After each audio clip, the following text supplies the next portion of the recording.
Jujutsu Kaisen मांगा के chapter number 237 में जो सुकुना की फाइनल फॉर्म दिखाई गई है हम लोग को, उसको देखने के बाद काफी सारे लोग अब ये चीज सोच सकते हैं कि काशिमो मरने वाला है। सुकुना की जो प्रेजेंट फॉर्म है उसके साथ सुकुना अभी काफी ज्यादा डेंजरस है और इसी के साथ साथ इसने अपने दी ऑनर्ड वन यानी कि सातोरु गोजो को भी मार दिया है जान से। लेकिन गोजो सातोरु के मरते ही बैटल फील्ड को अपने काशिमो हाजिमे ने ज्वाइन कर लिया है और काशिमे हाजिमे को मांगा के अंदर सुकुना किलर भी कहा जाता है। अगर मैं इसका पार्टिकुलर नाम बताऊं तो काशिमो हाजिमे, इसको टाइटल दिया गया है the God of lightning, the God of thunder का। काशिमो हाजिमे हाइएन एरा के स्ट्रॉन्गेस्ट सॉर्सरर्स में से एक है और इस बंदे के पास बिजली की पावर है, थंडर की। काशिमो 400 साल पुराना सॉर्सरर है जो अपने टाइम में काफी ज्यादा पावरफुल हुआ करता था। ये बंदा इतना ज्यादा पावरफुल था कि जिससे भी ये लड़ाई करता था ये उसको कमजोर ही समझता था और आज तक इसने अपनी सबसे ज्यादा खतरनाक टेक्निक यूज ही नहीं करी। इसका जो ट्रू फॉर्म है हम लोग को आज तक दिखाया ही नहीं गया क्योंकि इसने अपना वो ट्रू फॉर्म एक इंसान के लिए बचा के रखा है जो कि इसके हिसाब से सबसे ज्यादा पावरफुल है और जिससे ये लड़ना चाहता है वो है अपना र्योमेन सुकुना। तो 400 साल पहले काशिमो ने केंजाकू के साथ एक कॉन्ट्रैक्ट किया था, एक समझौता कि ये रेनकार्नेट होगा फ्यूचर में जाके, और फिर इसको आगे जाके कलिंग गेम्स के लिए रेनकार्नेट किया भी गया। और कलिंग गेम के अंदर इसने अब तक टोटल 40 कैरेक्टर्स को हरा रखा है और सिर्फ एक ही कैरेक्टर से ये आ रहा है और वो है अपना हाकारी। लेकिन काशिमो को कई सारे लोग सुकुना किलर भी कहते हैं। और चैप्टर नंबर 236 जब खत्म हुआ था और इसने बैटलफील्ड को ज्वाइन किया था तो लोग ये कह रहे थे कि सुकुना को जो मारने वाला सुकुना का किलर होगा वो काशिमो ही होगा। लेकिन अगर तुम लोग ये सोच रहे हो कि काशिमो को तो हाकारी ने हरा दिया था तो ये सुकुना को कैसे मारेगा,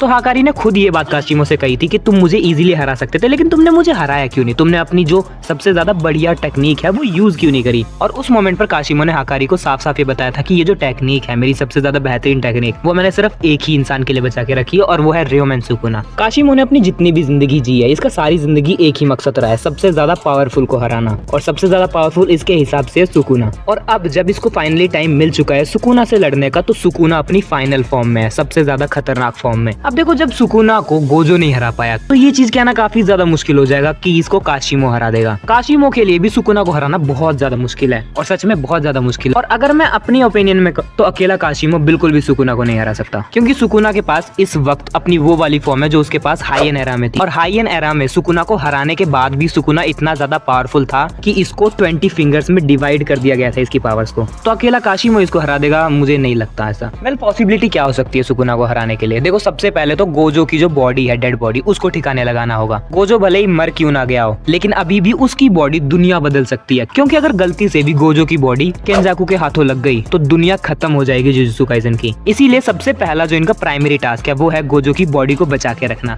और अगर गोजो की बॉडी को ये लोग किसी तरह सुकुना के पास से निकाल लेते हैं तो शोको और यूटा मिलकर उसको हील कर सकते हैं रिवर्स कर्स टेक्निक से। लेकिन फिर बात ये भी आ जाती है कि अगर यूटा गोजो को रिवर्स कर्स टेक्निक से हील करने चला गया तो फिर काशिमो की हेल्प कौन करेगा? हाकारी। हाकारी खुद किसी और से लड़ रहा है। अगर इनको सुकुना को हराना है तो सबसे पहले तो इन्हें गोजो की बॉडी को बचाना होगा और बचाकर ही रखना होगा जब तक पूरी फाइट खत्म नहीं हो जाती। इसके बाद किसी न किसी कैरेक्टर को काशिमो की हेल्प भी करनी होगी सुकुना से लड़ने में क्योंकि अकेला काशिमो सुकुना को नहीं हरा सकता। लेकिन काशिमो के बारे में भी ये चीज हम लोग कंफर्म नहीं कह सकते क्योंकि उसने अभी तक अपना जो ट्रू पोटेंशियल है वो यूज नहीं किया है। आने वाले जो चैप्टर्स हैं उनमें हम लोगों को ऑब्वियसली काशिमो का ट्रू पोटेंशियल दिखाया जाएगा। लेकिन अभी तक हम लोग कुछ भी नहीं कह सकते क्योंकि उसका ट्रू पोटेंशियल हम लोग को नहीं पता कितना ज्यादा है। क्या वो अकेला सुकुना को हरा भी सकता है या नहीं भी? ऑब्वियसली काफी सारे चांस तो ये है कि वो नहीं हरा सकता उसको अकेले, उसको किसी ना किसी जुजुत्सु सॉर्सरर की तो हेल्प चाहिए ही होगी। और क्योंकि गोजो अब मर चुका है तो काफी सारे लोग बौखलाए बैठे हैं और अब गोजो की मौत का बदला पक्का कोई ना कोई तो लेगा। और अपने जो दो मेन कैरेक्टर हैं जुजुत्सु काइसेन के अंदर, यूटा और यूजी, उनमें से भाई दोनों ही बहुत ज्यादा भयंकर लेवल पर अब आ जाएंगे क्योंकि सुकुना को मारना है और गोजो को अब बचाना है कुछ भी हो जाए। और रही बात काशिमो की, तो सुकुना की जो प्रेजेंट की फॉर्म है अभी सबसे ज्यादा खतरनाक, उसमें अगर काशिमो अकेले सुकुना से भिड़ेगा तो वो पक्का मारा जाएगा। मतलब देखो यार थ्योरी तो बहुत सारी और काफी सारे नतीजे भी निकल सकते हैं इन सबके और काफी सारे सरप्राइजेस भी हम लोग को आगे देखने को मिल सकते हैं जैसे कि गोजो वापस भी आ सकता है जो कि काफी ऑब्वियस सी बात लगती है जुजुत्सु काइसेन फैंस के लिए। लेकिन गिगी आकुटामी का कोई भरोसा नहीं है। बाकी तुम लोग बताओ यार, तुम लोग क्या सोचते हो, तुम्हारी पर्सनल थ्योरीज क्या है? तुम लोग को क्या लगता है गोजो वापस आएगा या नहीं आएगा, या फिर काशिमो अकेला सुकुना को हरा सकता है या नहीं? और इस सिचुएशन में यूजी और यूटा क्या करेंगे तुम लोग मुझे कमेंट करके जरूर बता देना। बाकी बस यार यही थी आज की वीडियो। आई होप कि तुम लोग को ये वीडियो पसंद आई होगी। अगर पसंद आई हो तो इसे एक लाइक दो, शेयर दो, कमेंट्स में हगो और हाँ चैनल को भी सब्सक्राइब कर लेना। बाकी मैं तुमसे मिलूंगा किसी अगले वीडियो में, तब तक के लिए तुम लोग अपने ओपिनियंस को कमेंट करके लिख सकते हो।